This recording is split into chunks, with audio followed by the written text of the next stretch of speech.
munaasabadan oo shahaadooyin iyo abaalmarin lagu guddoonsiinayay 80 arday oo dhammaysatay barashada qaar ka mid ah kitaabada cilmiga tafsiirka quraanka kariimka axaadiista iyo barashada quraanka kariimka dugsiyada quraanka kariimka hoostaga jimciyada icaanatu daalibiin oo una soo qaban qaabiyay maamulka jimciyada ayaa lagu qabtay magaalada Muqdisho. Munaasabada ayaa waxaa ka soo qayb galay maamulka jimciyada, waalidiin, culimo u diin, aqoon-yahano, macallimiin, ardada wax ka barata dugsiyada quraanka kariimka hoos yimaada jimciyada, nabadoono iyo dadweyne kale aad u fara badan.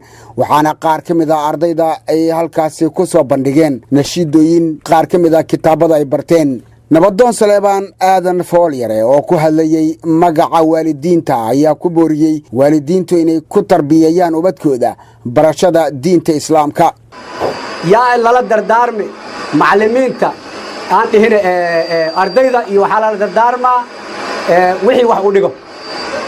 horta waa faa'iideysateen, annagana waa nolol faa'iideysanay. maxaa jira niman aqoon lahayn wuxuu yahay malahan. aqoonta waa dhowr nooc waay.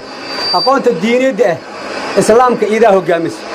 maamulaha guud jimciyada icaanatu daalibiin alkhayriya Sheekh Xasan Xuseen Xasan oo gabagabadii munaasabada ka hadlay ayaa ka warbixiyay waxa ay barteen ardayda.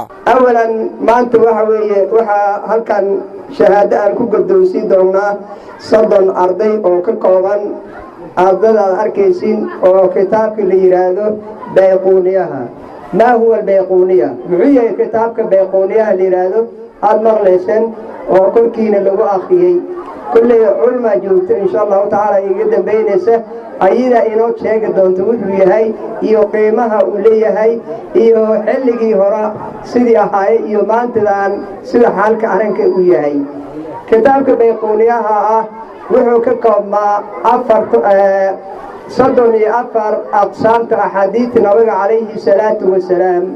صدني أفر وحكمده وغنوري حديث صحيح لراده حسن كأي كحجة ضعيف كأي كحجة مرفوع أي كحجة مقطوع أي كحجة متصل أي كحجة مسند أي كحجة كل أرضي كمده إنه شيء دونا إن شاء الله تعالى.